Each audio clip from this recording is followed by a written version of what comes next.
atas kepala kita bagi Raja di atas segala Raja. Lebih dahsyat lagi bagi Tuhan kita, Yesus Kristus Allah yang berkuasa, berdaulat bagi hidup orang percaya. Betapa hati kami limpah dengan ucapan syukur. Kami berterima kasih untuk anugerah kebaikan-Mu yang tidak pernah berkesudahan.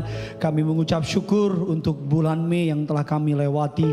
Kami mengucap berkat untuk bulan Juni yang akan kami jalani. Kami percaya bersama dengan Yesus bulan ini akan menjadi bulan yang penuh dengan kebaikan. Bulan berkat, bulan mukjizat, bulan anugerah.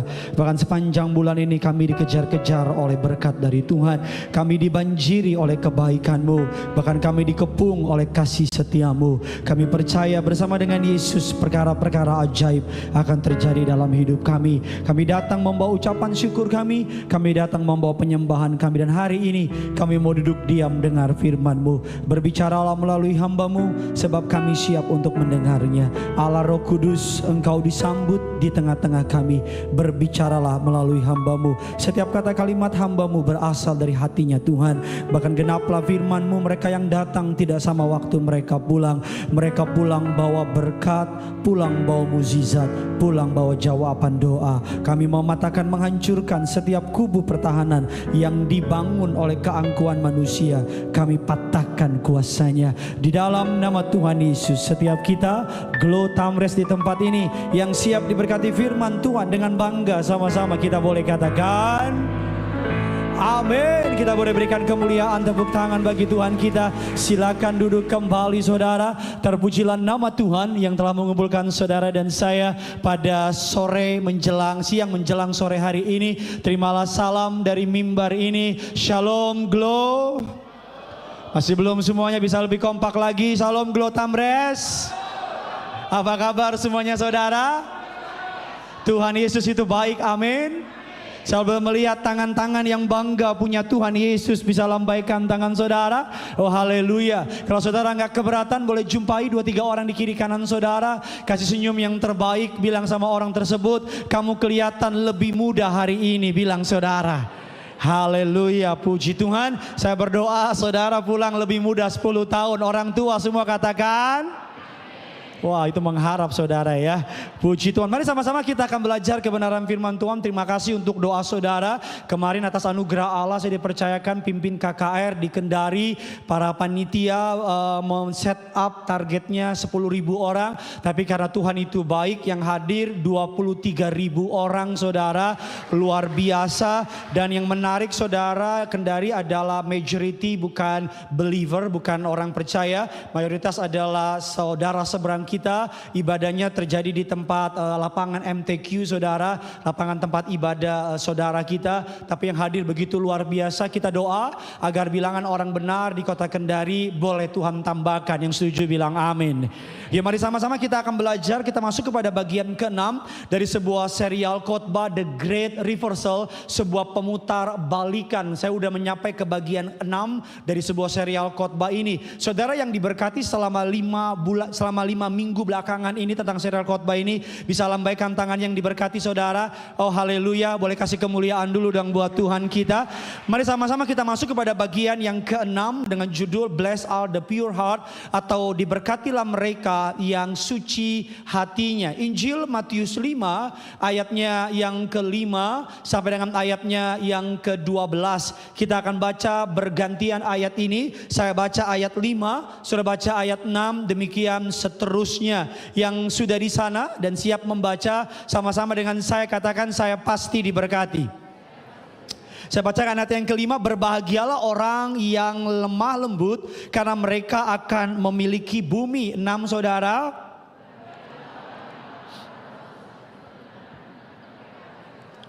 Berbahagialah orang yang murah hatinya karena mereka akan beroleh kemurahan. 8.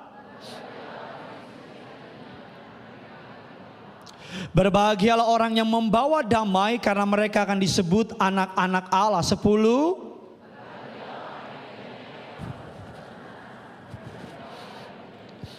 Berbahagialah kamu jika karena aku kamu dicela dan dianiaya dan kepadamu difitnahkan segala yang jahat. 12 sama-sama kita baca 3-2 ya. Bersuka dan bergembiralah karena apa? Sebab demikian juga telah dianiaya nabi-nabi sebelum kamu. Sedikit konteks dari latar belakang ayat ini. Ayat ini latar belakangnya adalah bangsa Israel sedang berada dalam penjajahan kerajaan Romawi. Secara negara, secara nation, secara geopolitik mereka dalam keadaan tertekan. Bagaimana sih tinggal di sebuah negara di mana kita dijajah oleh negara. Seperti cerita nenek moyang kita dijajah Belanda dan sebagainya. Secara ekonomi mereka mengalami tekanan yang luar biasa. Karena pajak dibagi menjadi dua atau dibikin 2 kali lipat. Dipajakin oleh orang Romawi dan juga dipajaki oleh orang setempat. Kalau saudara baca kisah Zakheus. Dan secara kesehatan keamanan terjadi yang namanya pemberontakan, terjadi yang namanya kerusuhan dan seterusnya. Yesus sebagai seorang rabi datang di tengah-tengah mereka membawa sebuah pengajaran yang menjungkir balikan pemahaman mereka. Saudara melihat Yesus hari ini melihatnya sebagai Tuhan dan Juru Selamat. Yang setuju bilang amin. Tetapi mereka melihat Yesus pada masa itu just a young rabbi. Hanya rabi yang muda. Yang baru muncul out of nowhere. Muncul dengan sebuah kalimat, berbahagialah kamu yang miskin. Bayangin saudara miskin, kekurangan. Tiba-tiba ada rabi muda datang sama saudara bilang, berbahagialah kamu yang. Kan rasanya emosi gitu kan. Ya kan, atau berikutnya lagi dibilang, berbahagialah kamu yang berduka cita. Bayangin saudara mungkin kehilangan keluargamu karena ditangkap oleh Romawi atau dibunuh oleh Romawi. And all of a sudden Yesus bilang, berbahagialah kamu yang berduka. Dan yang menarik lagi dikatakan, berbahagialah kamu yang suci hatinya. Karena mereka akan melihat apa Bapak Ibu? Melihat sama-sama bilang sama saya, suci hatinya. Nah, saudara perlu mengerti bahwa ketika Yesus berkata suci hatinya is totally different dengan apa yang diajarkan oleh rabi atau ahli Taurat atau ahli Farisi pada masa itu. Karena ini sangat menarik saudara. Khotbah ini memberkati saya dalam perjalanan Kendari, Jakarta. Dan doa saya khotbah ini juga memberkati saudara. Yang amin, yang semangat dan siap diberkati, boleh kasih tepuk tangan yang dahsyat dulu saudara. Di atas kepalamu lebih dahsyat lagi dong tepuk tangannya. Haleluya. Kalau saudara memahami ayat Alkitab ini bahwa suci menurut rabi, menurut ahli Farisi adalah penampilan luar. Mereka melakukan definisi kesucian menurut ahli Farisi, menurut ahli Taurat adalah suci yang kelihatan keluar. Makanya mereka sibuk sama peraturan. Gak boleh ini, gak boleh itu. Makan cuci tangan, makan ini gak boleh, makan ini gak boleh. Mereka sibuk dengan apa yang di luar. Tapi suci yang dimaksud Yesus bukan yang di luar, tapi yang di dalam. Mereka ahli Farisi, ahli Taurat hanya sibuk kepada perubahan sikap, perubahan perbuatan. Tapi Yesus main di kedalaman. Main di mana? Di kedalaman. Yesus lebih fokus kepada yang di dalam. Karena kita tahu kalau yang di dalam benar, maka ini benar, ini benar, ini benar, ini juga benar. Maka perbuatan juga apa? Juga benar. Makanya terjadi ketegangan antara Yesus dan ahli Farisi. Karena ahli Farisi melihat Yesus berusaha menghilangkan seluruh hukum Taurat. Tapi Yesus tidak menghilangkannya, justru Yesus menggenapinya. Saya lihat saudara makin bingung mukanya. Saya akan kasih cerita sama saudara, ada sebuah toko, saudara Google it, ada sebuah toko pada masa lalu namanya Kapten Thunderbolt. Siapa nama kaptennya? Thunderbolt. Kapten ini seorang penjahat kelas kakap, penjahat tinggi. Suatu hari dia lari dari kejaran petugas hukum, lari ke pesisir timur Amerika, samping Tamrin City. Dia pergi ke pesisir timur Amerika dan untuk menyamarkan keadaannya, Kapten Thunderbolt ini memakai baju 3 lapis. Berapa lapis? Ratusan. Itu Tango. Dia pakai baju 3 lapis. Dan mengganti namanya dari Kapten Thunderbolt menjadi Kapten Jack Wilson Marpaung. Dia ganti namanya jadi siapa Bapak Ibu? Jack Wilson. Dan bertahun-tahun dia menjadi dokter. dokter yang terkenal ramah, dokter yang terkenal baik, dokter yang terkenal menolong banyak orang. Dan sebelum dia mati, dokter Jack Wilson bilang sama sahabatnya, kalau saya mati, tolong jangan bongkar baju saya, kubur aja langsung. Itu permintaannya. Tapi karena alasan kebudayaan, Dr. Jack Wilson ketika dikubur harus dibuka bajunya karena diganti bajunya. Dan petugas kaget karena seluruh badan Jack Wilson, Bapak Ibu, ditemukan ada banyak luka-luka. Dipanggillah petugas hukum. Dan ketika diselidiki ternyata orang yang selama ini dihormati, ternyata adalah orang yang selama ini dicari, seorang penjahat kelas kakap. Satu kota kaget. Gak nyangka ya, kirain baik, gak nyangka ya, ternyata orangnya penjahat dan sebagainya. Saya takut kita menjadi seperti orang yang tadi. Di luar kita kelihatan baik, tapi di dalam kita busuk berantakan.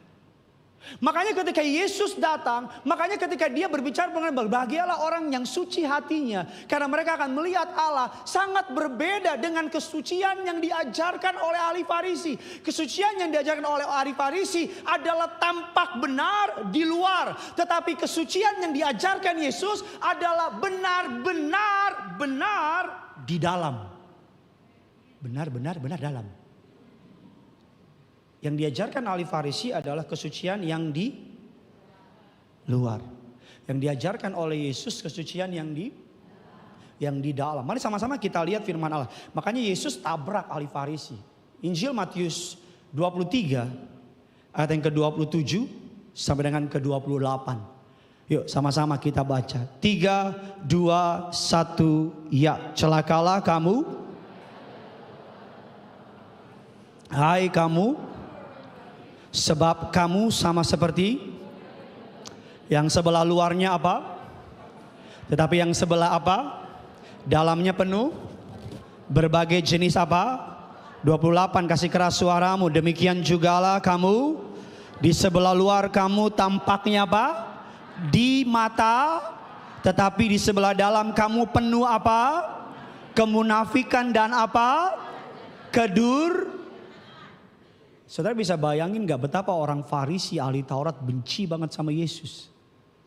Karena dia jauh lebih muda dan datang membawa pengajaran yang menjungkir balikan mereka. Yesus mengkritis abis karena definisi kesucian menurut orang Farisi adalah segala sesuatu yang tampil di luar. Berkutat tentang menunaikan segala macam peraturan. Itu menurut ahli Farisi. Sedangkan definisi, makanya orang ahli Farisi dan ahli Taurat bekerja keras demi menunjukkan apa Bapak Ibu kesucian mereka.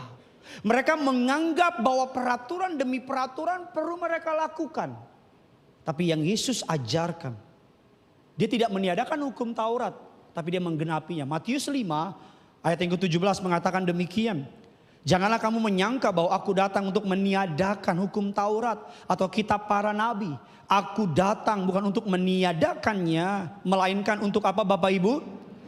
Menggenapinya. Yesus sedang mengkritiki para ahli Taurat dan orang Farisi. Lantaran mereka mengajarkan hukum, namun secara ironis justru mereka melalaikan esensi dari hukum. Yesus mengatakan kepada mereka bahwa orang Farisi ahli Taurat yang mengajarkan kesucian dengan peraturan yang di luar bukan yang di dalam. Yesus bilang mereka orang yang munafik. Karena Yesus bilang mereka mengajar untuk jangan membunuh, tapi di saat yang bersamaan mereka membenci sesamanya. Ketika mereka mengajarkan untuk kita jangan mencuri, tapi di saat yang bersama mereka mengambil hak orang lain. Makanya ketika kita belajar mengenai suci hati, Yesus sedang mengajar bahwa Yesus mengubah persepsi orang pada saat itu tentang apa yang namanya suci. Bahwa ini bukan soal tampilan luar, melainkan bagian dalam hati manusia. Yang setuju dan percaya boleh bilang amin dulu. Pak, Bu, young people, ini yang membedakan kekristenan dengan agama yang lain. Amin kayak apa gitu? Kan baru tanggal 2 baru gajian dong. Ini yang membedakan kekristenan dengan agama yang lain. Kalau agama hanya mengurusi soal dekorasi terhadap penampilan dan sikap tanpa mengubah hati. Tapi kekristenan mengubah hati. Amin. Kalau saudara mau tepuk tangan, boleh, nggak apa-apa saudara. Sederhananya begini. Bagi ahli Farisi yang mengajar suci hati di otak orang Yahudi, hal yang di berenang, sungai, hal yang di luar. Makanya Yesus bilang kalau kamu berdoa, jangan berdoa di pinggir kali. Di pinggir apa Bu, Pak? Pinter adik-adik. Di pinggir jalan. Yesus sedang menyindir siapa itu? Jemaat Glotamres. Dia sedang menyindir ahli Farisi. Karena ahli Farisi kalau doa di pinggir jalan. Mungkin sekarang kita doa gak di pinggir jalan. Tapi kita kalau ngasih orang, ngasihnya 5.000, 1 HP. Ayo Pak, mukanya lebih meles Pak. Pak, nangis sedikit. Hashtag mengasihi sesama. Padahal cuma 5.000. Yesus bilang kalau kamu berdoa jangan di pinggir jalan. Karena ahli Farisi akan melakukan segala cara untuk kelihatan looking good. Untuk kelihatan rohani. Untuk kelihatan benar. Untuk kelihatan suci di mata orang. Yang Yesus ajar bukan kelihatan benar, tapi benar jadi orang benar. Saya bantuin. Yang Yesus ajar beda nggak kelihatan benar sama benar? Nggak ngerti? Beda nggak? Beda nggak sama kelihatan suci sama benar-benar suci? Beda. Ketika Yesus bilang kalau kamu berdoa jangan bertele-tele. Karena itu yang biasa dilakukan oleh ahli Farisi, doa bertele-tele biar kelihatan apa? Suci. Saya nggak pernah lupa dekat rumah saya, kami kalau orang Kristen kumpul ada pertemuan biasanya Natalan. Itu Indomie 20-30 bungkus ditaruh jadi satu, kasih telur, kasih cabai, kasih sawi, kadang-kadang kasih babi. Baru Indomie seleraku. Kita udah bawa Indomie, itu ukupan naik. Itu langit terbuka, malaikat turun. Maka Allah disukakan oleh persembahan itu. Ketika kami mau makan, biasa orang Kristen. Ini Kristen. Sebelum makan apa?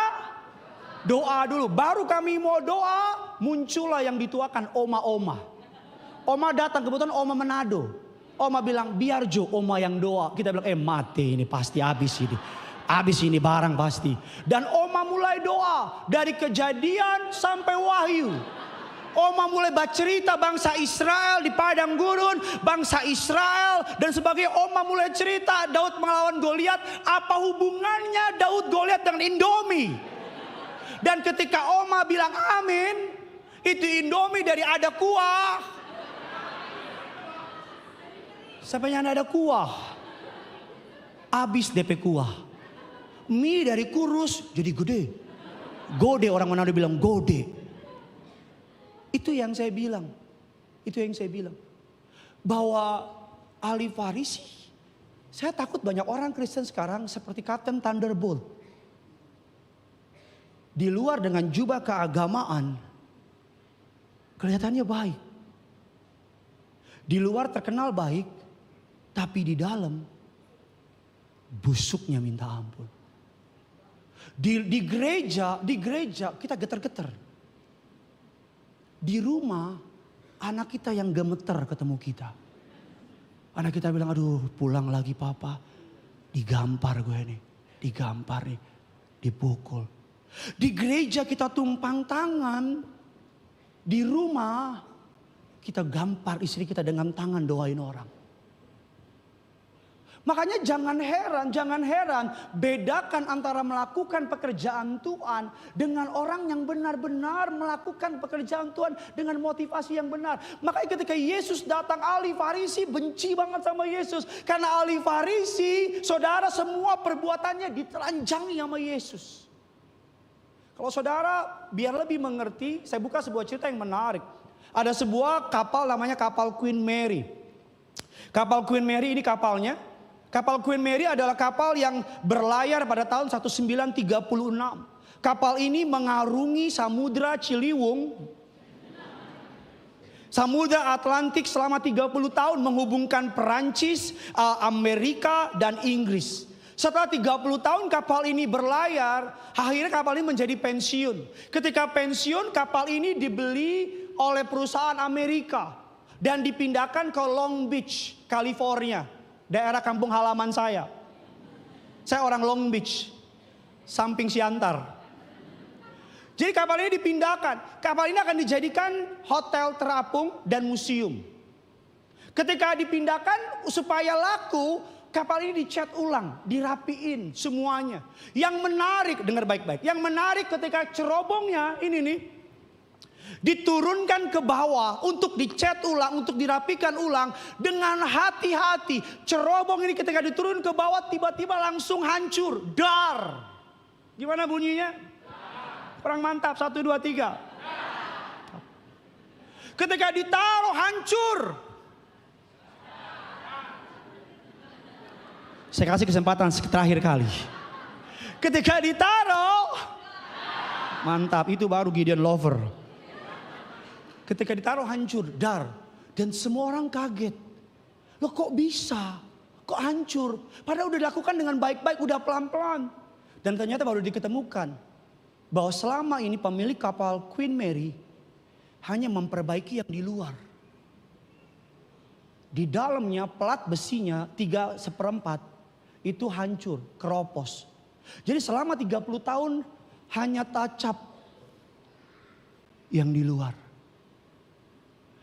Ini yang saya bilang di awal khotbah saya. Bahwa Yesus bilang berbahagia orang yang suci hatinya. Dengan orang Farisi bilang suci hatinya is totally different. Bagi orang Farisi suci hatinya adalah yang di luar. Tapi bagi Yesus suci hatinya yang di dalam. Saya takut kita kayak cerobong kapal Queen Mary. Yang kita menutupi segala kebobrokan kita dengan atribut keagamaan. Kita kelihatan benar di luar, tapi di dalam ngaconya minta ampun. Kita kelihatan hamba Tuhan di luar, tapi di rumah anak kita bilang hamba setan kamu. Kita kelihatan di mata istri kita suami yang setia, tapi kita tahu bahwa Tuhan bilang kamu bukan suami yang setia. Karena banyak orang Kristen, maaf ya, jangan marah sama saya. Hari-hari ini, kelihatan benar di luar.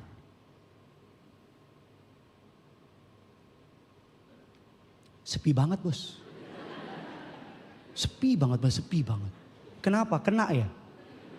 Kena ya, nancep ya? Bagus, kalau kau nancep puji Tuhan.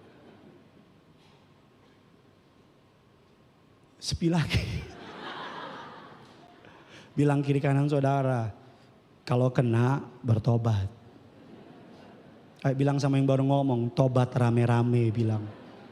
Ayo kasih tepuk tangan dulu buat Tuhan kita. Saya minta tolong dulu pemain keyboard bisa bantu saya. Biar gak terlalu sepi ini gereja. Makanya Amsal 4 ayat yang ke-23 bilang demikian. Yuk sama-sama kita baca. Amsal 4 ayat yang ke-23. 3, 2, 1, ya. Jagalah hatimu apa? Sebab hatimu menentukan apa? Kalau hatimu benar, maka benar hidupmu. Tapi kalau hatimu rusak, maka rusak seluruh hidupmu. Makanya ada banyak orang hari-hari ini sosial medianya rohani banget. Kalau ada lomba masuk surga via sosial media, saya rasa semua masuk surga. Karena sosial media kita dahsyat. Sosial media kita bahkan WA kita dahsyat. Fotonya bukan foto kita, foto Yesus. Gini. Ayatnya the Lord is my shepherd, I shall not want. Tapi selingkuh sama orang. Di chat WA. Chat perempuan lain. Sampai perempuan itu tanya, lu chat sama siapa? Yesus. Ya. Suci hatinya, berbahagialah orang. Bahasa aslinya kata suci hatinya dalam Matius 5 ayat yang ke-8 memiliki konotasi menjadi murni karena telah disucikan. Jadi orang yang disucikan bukan karena their own, bukan karena kekuatannya, tapi dia disucikan karena ada orang yang menyucikan. Makanya kata kataros dalam bahasa Yunani, kata suci hatinya adalah seperti baju yang dicuci bersih. Saya mau tanya, baju itu bersih karena bajunya nyuci sendiri atau ada orang yang nyuci baju itu? Ada orang yang nyuci? Karena Alkitab bilang, Yeremia 17 bilang hati itu kotor, licik banget. Hati penuh kepahitan, hati penuh kejahatan. Makanya untuk hati kita benar, gak lain gak bukan hanya Yesus. Ketika dia mati di kayu salib, darahnya menyucikan kita. Kan ada lagu tuh, dihapuskan dosaku hanya oleh darah Yesus. Aku pulih dan sembuh hanya oleh darah Yesus. Oh, darah Tuhanku, sumber pembasuhku,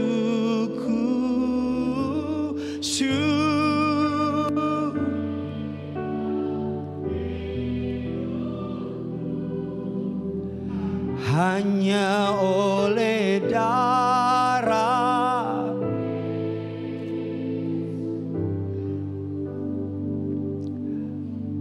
Goal dari khotbah ini sesederhana ini, agar engkau gak jadi orang yang munafik. Maaf ya, kadang-kadang orang dunia lebih real daripada orang gereja. Orang dunia kalau gak suka, gak temenan. That's it, titik, gak ada koma. Tapi orang gereja kalau gak suka, mau ketemu nih, adalah setan itu. Ih, malas gue ketemu dia. Tapi pas ketemu, apa kabar? Udah lama gak ketemu. Tambah cantik. Kuku dari mana kuku? Tapi dalam hati gue makan. Itu munafik. Itu apa? Munafik. Kita di gereja kita bilang ampuni sesamamu, tapi kok masih musuhan sama papamu, itu munafik. Kita di gereja kita bilang oh jadi berkat buat orang lain, tetapi keluargamu ada yang kekurangan kok nggak tolong, itu munafik namanya. Munafik. Apa sih munafik? Munafik itu memiliki dua, bukan satu. Kata suci hatinya adalah artinya hanya satu. Orang yang munafik itu kayak orang yang punya 2 jam. Yang satu jamnya jam 5, yang satu jamnya jam 1. Tapi dua-duanya pengen diikutin. Itu munafik. Orang yang 1 jam 1 jam 5, yang mana ya? Itu munafik. Tapi banyak orang Kristen punya 2 jam dalam hidupnya. Hari Minggu jam Tuhan diikutin. Senin sampai Sabtu cara dunia dia lakukan. Itu munafik. Di rumah pura-pura jadi bapak-bapak yang baik. Bapak-bapak idaman 2024. Tapi di kantor, pulang dari kantor sama teman-teman pergi ke tempat pijit plus-plus. Itu munafik.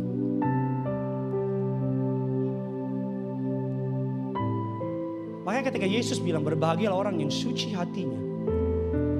Saya tuh suka khotbah di Gelot Amres. Sekalipun jemaatnya pendiam. Kenapa saya suka? Karena mimbarnya gede. Ini bisa main bulu tangkis di sini nih.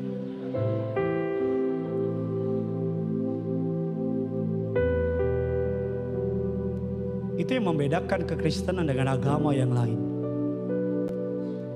Kalau agama menutupi kebobrokan dengan dekorasi agama. Makanya ada banyak orang ke gereja cuma supaya feel good aja, feel good. Kalau cuma sekedar feel good, pergi ke mall jalan-jalan. Kau di gereja bukan hanya feel good, tapi feel God. feel God. Bukan hanya sekedar ngerasa enak, tapi ngerasain ada Tuhan dalam hidup ini. Amin. Hati yang murni adalah hati yang tunggal. Ini adalah hati yang tanpa perpecahan, tanpa kemunafikan, tanpa kepalsuan.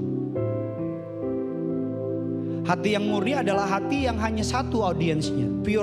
Pure in heart is about an audience of one. Orang yang suci hatinya adalah orang yang menjadikan Tuhan sebagai satu-satunya audiens. Suatu hari ada seorang pianis ternama main di sebuah stadion. Main selama 2 jam, 3 jam, satu stadion tepuk tangan. Bravo, bravo, very good, excellence, great dan sebagainya. Satu stadion tepuk tangan, berdiri tepuk tangan. Dan ketika dia mau turun dari mimbar, penonton bilang, we want more, we want more. Kami mau lebih, kami mau lebih, kami mau lebih. Manajernya bilang di belakang panggung, main lagi dong. Penonton semua suka sama kamu. Dan pianisnya bilang, saya gak mau main lagi. Loh kenapa? Karena ada satu orang gak berdiri dan kasih tepuk tangan. Terus kata manajernya, bodoh kamu. Kenapa pedulin banyak orang? Kenapa pedulin satu orang? Kenapa gak pedulin banyak orang yang kasih tepuk tangan? Dia bilang, yang tepuk tangan itu cuma penonton. Yang gak berdiri, gak tepuk tangan itu adalah guru les saya. Pendapatnya lebih penting dari saya.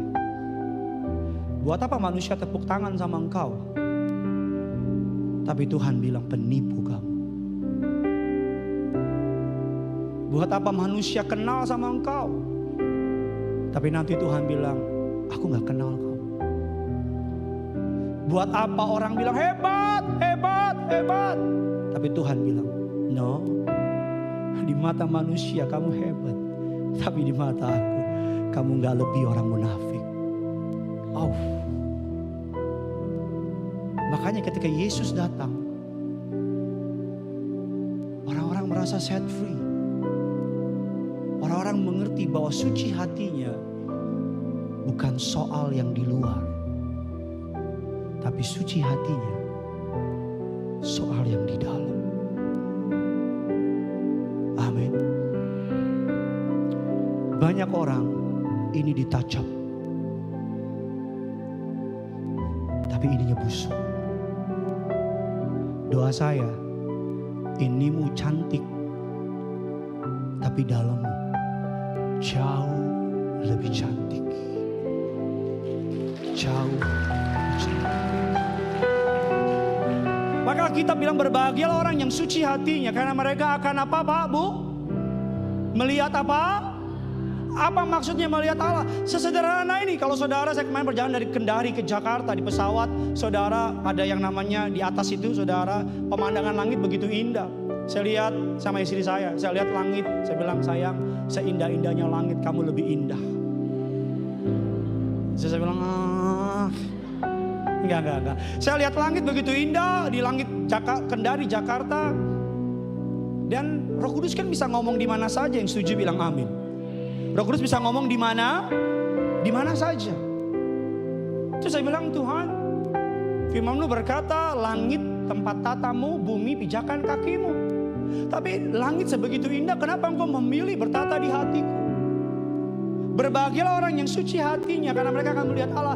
Arti sederhana ini, kalau hatimu suci, engkau akan melihat Allah dalam setiap musim kehidupanmu. Engkau dipecat, engkau dapat melihat Allah. Melalui pemecatan itu ada Allah. Engkau sakit, engkau dapat melihat Allah. Melalui sakit penyakitmu ada Allah. Engkau difitnah, engkau melihat Allah. Melalui fitnah itu ada Allah. Orang yang suci hatinya akan mampu melihat Allah apapun musim dalam hidupnya. Orang kalau busuk hatinya, sekalipun lagi diberkati, gak lihat Allah. Betul apa betul? Orang kalau busuk hatinya, sekalipun gak ada yang ganggu orang. Orang kalau busuk hatinya, sekalipun gak ada yang usik orang. Tapi orang yang suci hati, berbahagialah mereka yang suci hatinya, karena mereka akan melihat Allah. Dimanapun musim hidupmu, kau mampu lihat Allah. Kau lagi sakit, kau lihat Allah di penyakitmu. Makanya orang yang dapat melihat Allah dalam musim hidupnya, apapun tantangan boleh terjadi sama hidup itu, Saya selalu bilang, saudara yang udah lama ikut jatuh Allah, saya tahu perkataan ini. Kalau hatimu benar, kalau hatimu benar di mata Tuhan, orang mau bikin apa kek? Orang mau buat apa kek? Orang mau bikin apa sama hidupmu? Surga selalu punya cara untuk tolong, angkat, berkati, promosikan saudara dan saya. Yang repot hatimu busuk. Yang repot hatimu jahat. Yang repot hatimu berbulu. Yang repot hatimu iri sama orang. Itu yang repot. Suatu hari, saya tutup dengan kisah ini. Suatu hari ada pasangan suami istri pindah ke pesisir, ke pinggiran kota. Seperti biasa, keluarga ini, pasangan muda ini tiap pagi mereka akan makan di ruang makan mereka sambil pemandangan di luar. Sambil makan, pasangan muda ini melihat tetangga lagi menjemur pakaian. Lagi apa Bapak Ibu? Dan istrinya di mana-mana, ibu-ibu semua sama. Dia lihat itu tanggal lagi menjemur pakaian. Istrinya bilang sama suaminya, "Pak, lihat tuh Pak, cucinya nggak bersih. Kasihan suaminya ya, kotor gitu pakaiannya." Suaminya diam aja, ngopi. Besoknya hal yang sama kejadi lagi. Tetangga lagi jemur, istrinya lagi-lagi tuh, "Pak, lihat kan kotor banget ya pakaiannya ya. Sabunnya mungkin salah kali ya Pak ya. Kasihan suami sama anak-anaknya." Suaminya cuma lihat, "Oh ya udah, diam lagi." Terus hari ketiga, hari keempat, sampai ke hari kelima, istrinya lihat lagi sambil makan, "Oh Pak, bener tuh Pak, udah bersih sekarang cuciannya. Akhirnya mungkin sabunnya udah bener kali ya Pak." Terus suaminya sambil enteng ngomong begini, "Oh enggak, kemarin aku baru bersihin kaca jendela kita." Gak ngerti? Saya ulang lagi ya. Suatu hari suami istri. Yang kotor bukan pakaian tetangganya. Yang kotor kaca jendelanya. Saya takut, dengar baik-baik, saya takut. Kita bilang orang lain kotor, Tuhan bilang no, bukan mereka yang kotor, kamu yang kotor. Kita bilang orang lain gak beres, Tuhan bilang no, bukan orang lain yang gak beres, kamu yang gak beres. Saya takut kita hakimin orang lain, Tuhan bilang no, sebelum kamu nilai hidup orang lain, nilai hidup kamu dulu. Makanya Yesus berkata dengan sangat luar biasa, barang siapa menghakimi, maka dia akan, ukuran yang saudara pakai buat mengukur orang, kata Alkitab saya, akan diukurkan kembali sama saudara. Kalau gak suka dihakimi, jangan ngakimin. Kalau gak suka ngomongin, jangan. As simple as that. Yesus bilang begini, selumbar di mata saudaramu. Saudara tahu selumbar gak sih? Selumbar itu kalau kayu dipotong, ada serbuknya. Tahu kan ini? Cuan. Habis itu lu diem aja sih. Selumbar itu serbuk. Yesus bilang itu keren banget, bilang gini, serbuk di mata saudaramu yang kecil banget. Kamu lihat. Tapi balok. Tahu balok kan? Kalau engkau gak tahu balok, baptis ulang deh. Balok yang terus bilang gini, keluarkan dulu balok dari matamu, kata Yesus. Saya bayangin tuh Aris yang udah tua-tua gitu kan, diomongin sama anak bocah gitu. Pasti kan mereka kan emosi. Tuh emosi kan? Ini emosi, ini emosi. Pasti mereka kayak mau bantah tapi bener, mau ngelawan tapi saktian dia. Yesus bilang keluarkan balok di matamu, supaya kamu dapat melihat dengan jelas. Kita kan orang Indonesia terkenal orang penghakiman. Lihat tetangga anaknya, anak kok gitu. Lah bagusan anak gua. Saya mau bilang ya, yang pertama itu bukan anakmu. Yang kedua, tidak ada yang mengundang kau jadi hakim. Yang ketiga, kalau hari anaknya gak beres dan anaknya bertobat, hidup ini kan panjang. Saya takut besoknya anakmu yang kena. Kita kan suka ngurusin hidup orang yang gak perlu diurusin. Padahal hidup kita aja belum beres. Saya selama khotbah di Glow Tamres, ini yang paling tersepi yang pernah saya khotbah. Tersepi. Tapi saya percaya dari diam saudara, kena ya.